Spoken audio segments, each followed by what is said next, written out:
એટલે મેં સરકારને એવી રજૂઆત કરી કે રાજ્યના હોમગાર્ડ જવાનો અને જીઆરડી જવાનો તો તોય હજુ ઓછા, પણ હોમગાર્ડ જવાનો ખાસ પોલીસની સાથે ખભે ખભો મિલાવી પૂરેપૂરું પોલીસ જેટલું જ કામ કરે છે. અનેક જિલ્લાઓમાં હોમગાર્ડ જવાનો સરકારી બોલેરો ચલાવે છે, સરકારી ગાડી ચલાવે છે. અનેક જગ્યાએ હોમગાર્ડો પીએસઓના ટેબલ ઉપર બેસે છે. અનેક હોમગાર્ડો કોમ્પ્યુટર ઓપરેટિંગનું કામ કરે છે, વાયરલેસ ઓપરેટર તરીકે નોકરી કરે છે.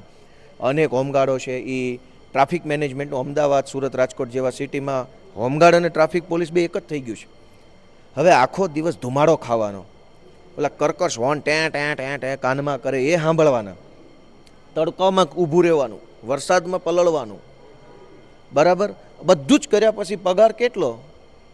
તો કે 250, 300, 400 રૂપિયા. હવે હોમગાર્ડ અને જીઆરડી જવાનોની કેપ હોય છે પેલી, એ કેપ ઉપર ભારતની રાષ્ટ્રીય મુદ્રા લાગેલી છે, 4 ચિહ્નોની આકૃતિવાળી રાષ્ટ્રીય ચિહ્ન. એના યુનિફોર્મ ઉપર રાષ્ટ્રીય ચિહ્ન લાગેલું છે અને પગાર છે બીડી કરતાં ઓછો. તો આ શરમજનક બાબત નથી ગુજરાતની સરકાર માટે? તમે એને રાષ્ટ્રીય ચિહ્ન પહેરવાનો અધિકાર આપ્યો છે, તમે હું નહીં પહેરી શકીએ. તમે પહેરી શકશો રાષ્ટ્રીય ચિહ્ન?